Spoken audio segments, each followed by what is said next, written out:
வணக்கம். இன்னைக்கு ஒரு குட்டி கதை சொல்ல வந்திருக்கிறேன். இந்த குட்டி கதையில ஒரு குரங்கு சூப்பர் மார்க்கெட்டுக்கு போய் தனக்கு தேவையான பொருட்கள் எல்லாம் எடுத்துக்கிட்டே இருந்துச்சாம். இத பார்த்த ஒருத்தனுக்கு அவ்ளோ ஆச்சரியமா, ஐயோ! குரங்கு இப்படி ஒவ்வொரு இடமா போய் தனக்கு தேவையான பொருட்கள எடுக்குதேன்ட்டு. இந்த குரங்கு எடுத்த பொருளுக்கு எப்படி காசு கொடுக்குதுன்னு பார்க்கலான்னு அந்த குரங்கையே பின்தொடர்ந்துகிட்டு இருந்தானாம். நேரா குரங்கு போச்சாம். தன்னுடைய சின்ன பையில இருந்து ஒரு கிரெடிட் கார்டு எடுத்து அந்த சூப்பர் மார்க்கெட்ல பில் செக்ஷன்ல குடுத்துச்சாம்.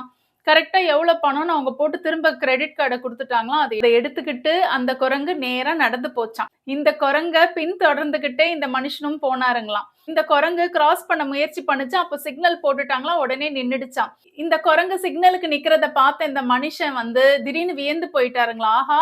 உலகத்துல இருக்கிற எந்த குரங்குமே சிக்னலுக்கு நிக்காதுங்களே! தானா போகுங்களே! ஆனா இந்த குரங்கு நிக்குதே! அப்படின்னு அவர் நெனச்சாருங்களாம். இந்த குரங்கு சிக்னல் போட்ட உடனே பஸ் ஸ்டாப்புக்கு போய் பஸ்ல ஏறிடுச்சுங்களாம். பஸ்ல ஏறுன உடனே டிக்கெட் எடுத்துருச்சுங்களாம். இத பார்த்த இந்த மனுஷனுக்கு ஆச்சரியமா ஆயிடுச்சாம். பரவாயில்லையே! ஏறுன உடனே டிக்கெட் வாங்குதே! எந்த குரங்குமே இத செய்யாதே! அப்படின்னு நெனச்சுக்கிட்டாருங்களாம்.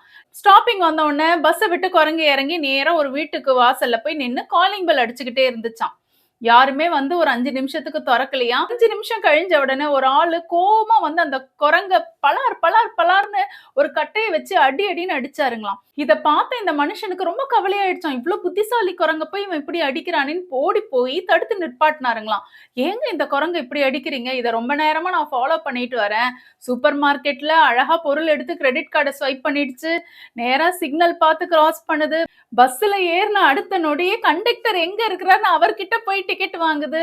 எவ்ளோ நல்ல குரங்கு. இத போய் இப்படி பண்றீங்களே! உங்களுக்கு இதோட அரும தெரியல." அப்படின்னு சொன்னாருங்களாம்.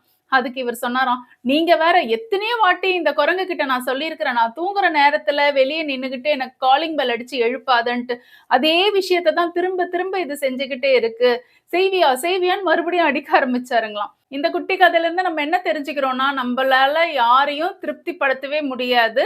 இதுதான் இந்த குட்டி கதை நமக்கு சொல்லிக் குடுக்குது. குட்டி கதை உங்க எல்லாருக்கும் பிடிச்சிருக்கும்னு நெனைக்கிறேன். அடுத்த குட்டி கதையில உங்கள சந்திக்கிறேன். நன்றி, வணக்கம்.